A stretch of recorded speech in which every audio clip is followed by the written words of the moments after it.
Hello everyone! So it's been a hot minute when I haven't updated on my book. So the last book that I said I was reading was Star Wars Most Wanted, and I just finished reading it. So yeah, it took a while because I started in late March, I think it was, and in May was just finals week for me, so I didn't really have like that time to actually sit down and read it.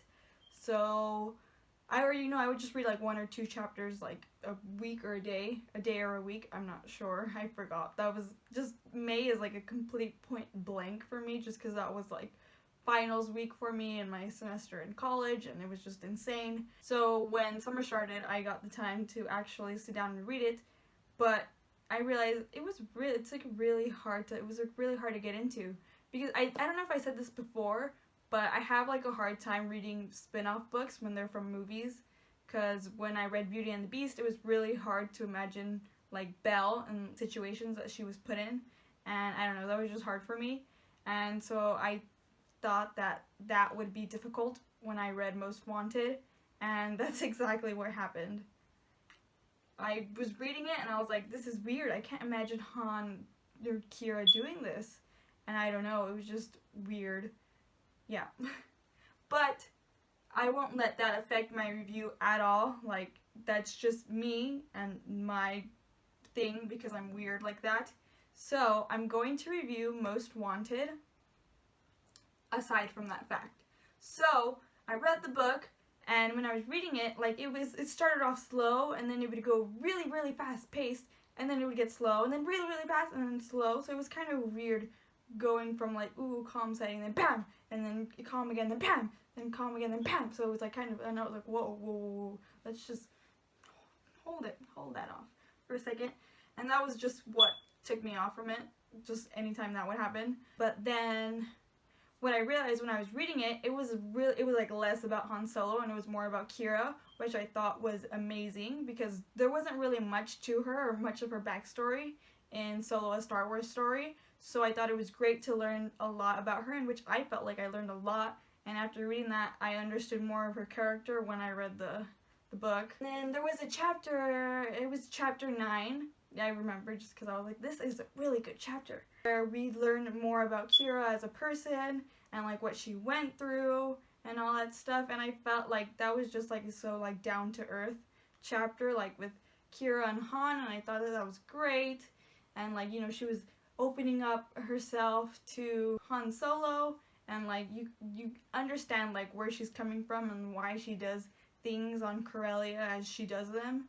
And I just thought that that was really good. And like the book's good, it's well written, like as much as a Star Wars book can be well written, because you know, it's just, most of the books are mainly towards like teenagers or like tweens, so yeah, obviously there's gonna be some cringe, but I mean, that's totally fine. As the book goes, there was times where I was like really bored and I was like, how many more pages are left in this chapter?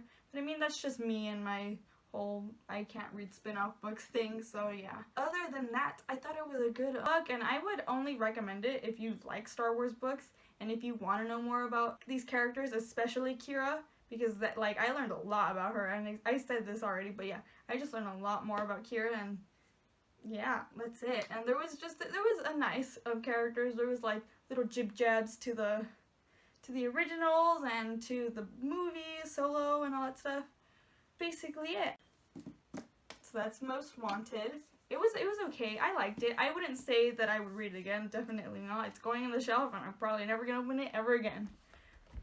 But if you guys remember from my last video, I don't stop here. So obviously I'm gonna read another book. So my next book is from the Chaos Walking series by Patrick Ness. If you guys don't know them, there's 3 books in his series. The first one is called A Knife of Never Letting Go. The second one is The Ask and the Answer. And the third one is Monsters of Men.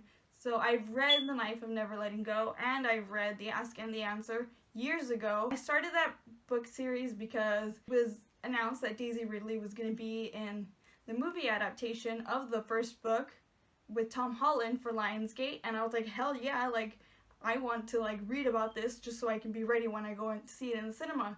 But then it got pushed back a couple years, So that was like back in 2017, and the movie's coming out next year, hopefully in early next year. When that happened, I was just, it's fine, it happens all the time in Hollywood. Things get pushed back, it's fine. They were filming, like I read the 2 books like quickly, like I read The Knife and Never Letting Go, and then I went straight into the Ask and the Answer. And then with Monsters of Men, I took longer.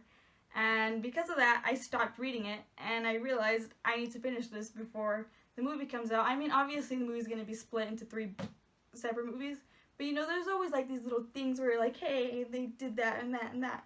Like with this book and movie, I just want to finish it. So I'm currently reading Monsters of Men, and I think it's really good. I love the characters. I love Todd. I love Viola. The characters are so interesting. There's so much character development between like all of them, and the mayor, and just like everyone else in the series. I'm forgetting their names. Those are like the only 3 I know that are in the top of my head without looking it up.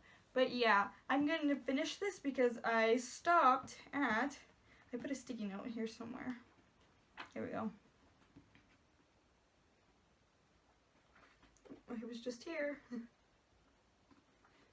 What? Oh, okay. I stopped at page 289. It's like, I'm this much in, so it's like a little less than half.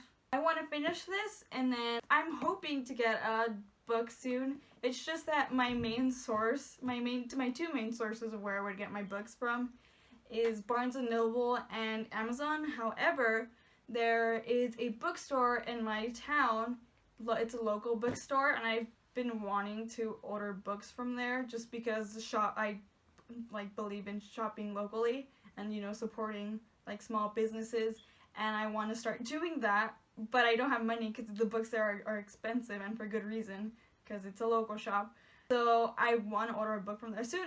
I don't have money. So when that happens, I'm gonna hopefully buy a book. I won't say which one because I want to leave it as a surprise, and that's the main reason why I'm trying to finish this one, is just that so I don't start a whole new book, and then like let's say I finally have the time to go to the bookstore, then I'll just be like waiting, just wanting to read that book, and I don't want to like abandon a book and leave it like with my Monsters of Men and the hundreds of books that I have over here that need to be read. So until that happens, I'm gonna be reading Monsters of Men, and I'll tell you guys, I'll just review the whole series when it's done, just because I've read the other 2 and I love them.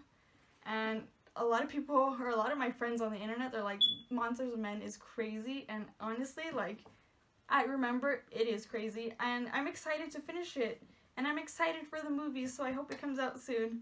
Thank you guys for watching this. I will tell you what I think about it. Like I said, I only recommend it if you're into Star Wars or you want to know more about qi'ra.